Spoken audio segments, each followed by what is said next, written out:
Hi, my name's Anthony and welcome to my YouTube channel.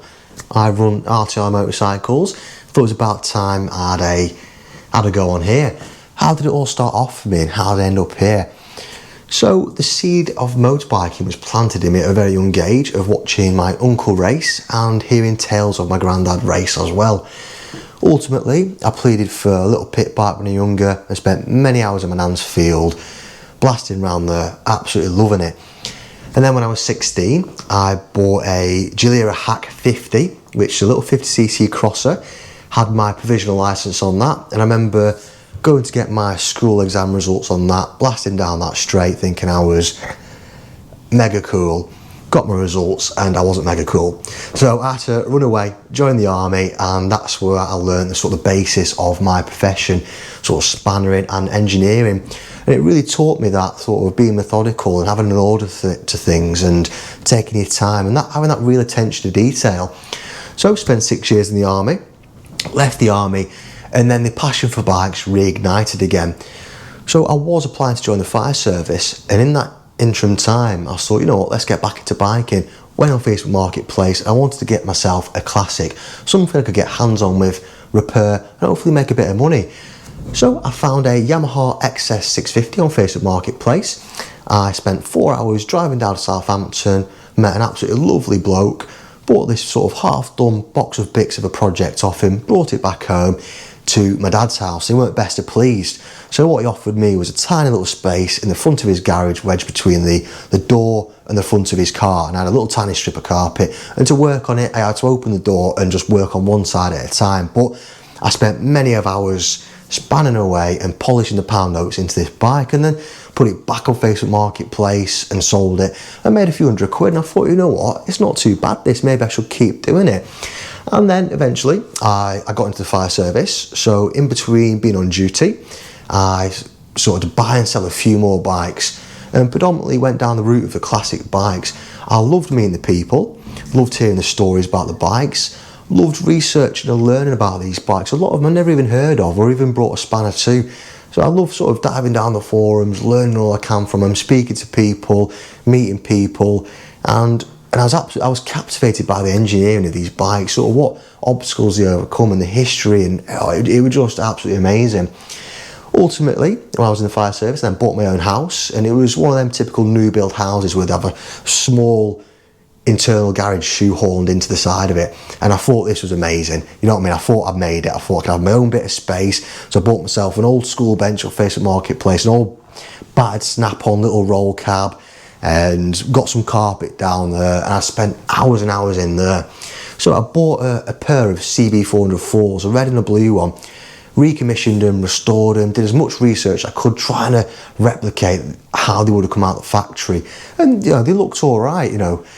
Sold them, made a bit of money, and I just kept rolling again and again and again. And eventually I had my first customer approached me, and he found me on eBay of all places. So I was selling a bike on there, CB750, and he happened to have the same bike and had the same issues I overcame when I wrote the description. So he reached out to me, dropped his bike back off, and I got it running better than ever, and he was over the moon.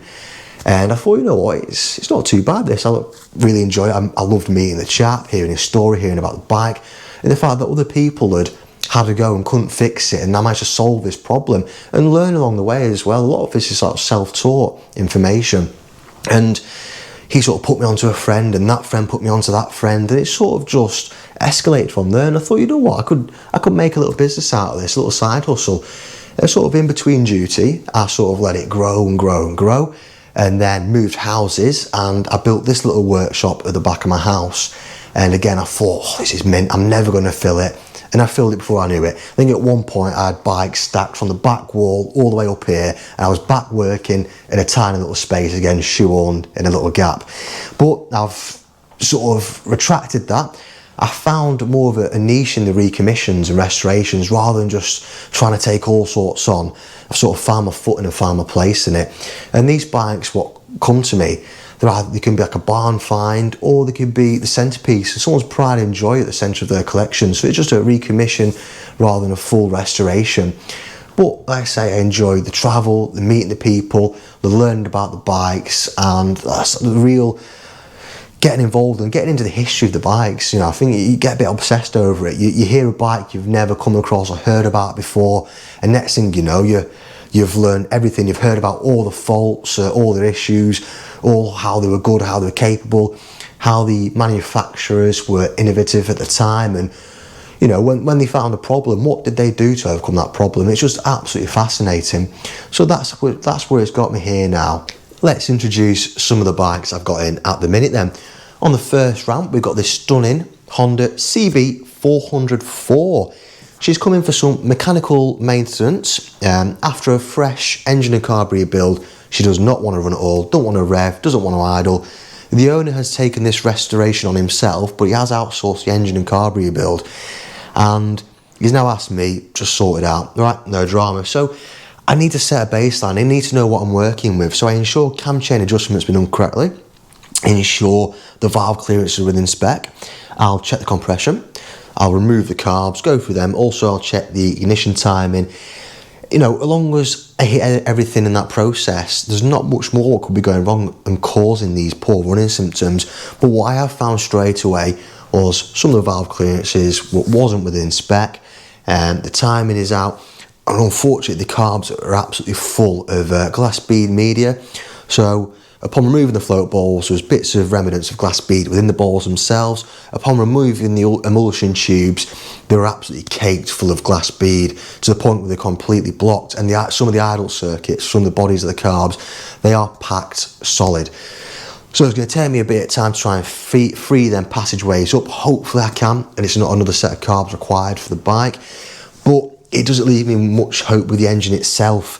I'm going to recommend removing the oil filter, the sump, and flushing the engine just to ensure there's no glass bead made its way into there. I do believe this engine's been built and then blasted afterwards, just with the flash rusting on some of the bolts there and the muffling around the top of the crankcase breather. But let's continue. I've informed the owner and he's happy with me just to crack on and see what we're saying once he's built up and running. Also, a quick little job was sorting out a binding front brake caliper. That's been removed, all the corrosion's been removed, and she's been rebuilt. She's sweet now, nice feedback and sharp braking for this 404. Let's move on to the next bike now.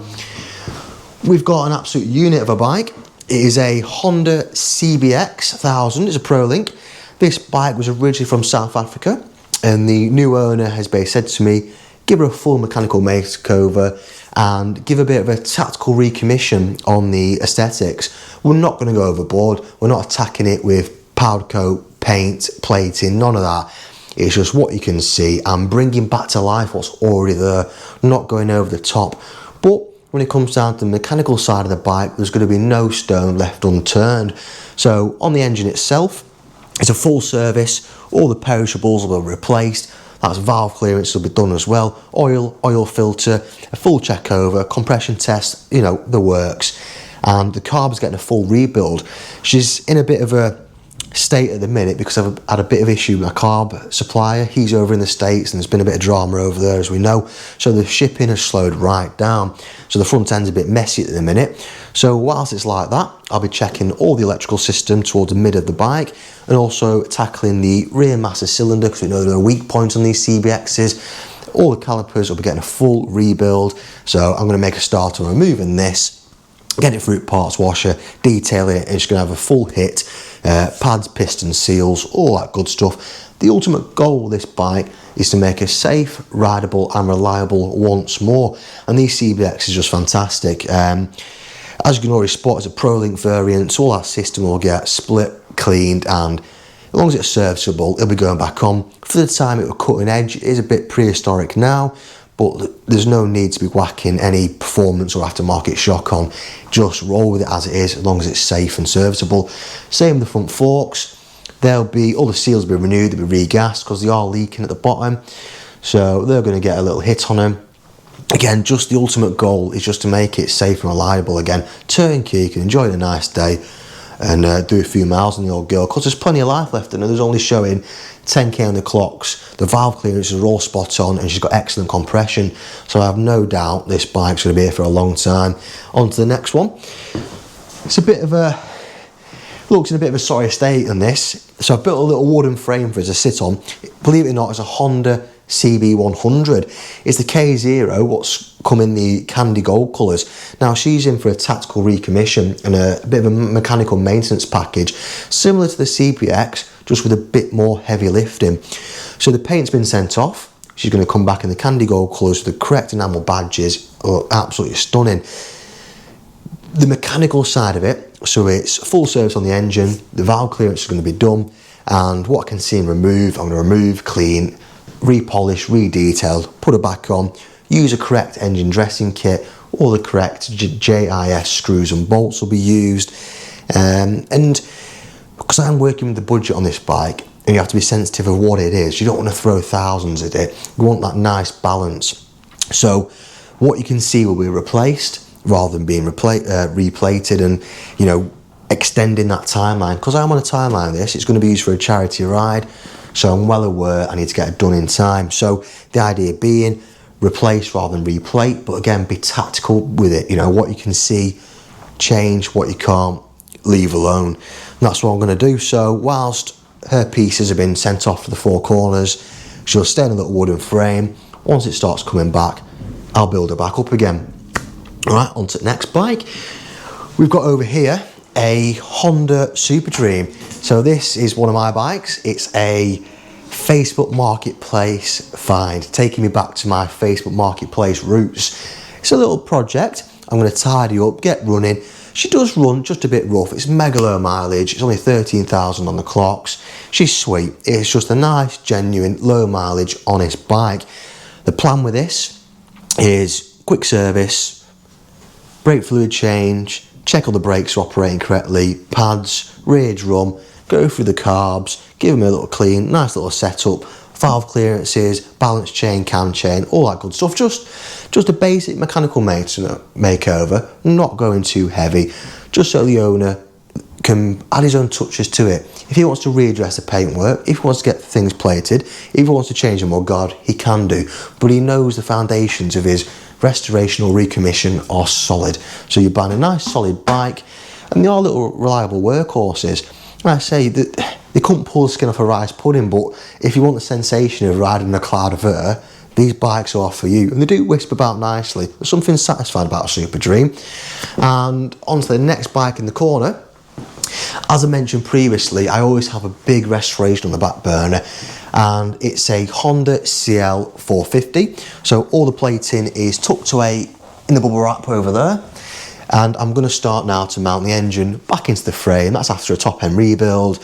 I've mirrored the finish of the cases, painted it in the correct Honda Cloud Silver, and it's just going to look stunning, like, you know, work of art. I've still got a bit more detail to do around the engine, but once I find a gap after the CB404, I shall pop back onto the CL because all the parts have arrived now for it. The only thing I'm missing is a genuine seat. So if anyone out there has a good quality Honda CL 450 seat, particularly a K2, give me a shout and we can do a deal. I can get it fitted on this bike. That is the last puzzle or project.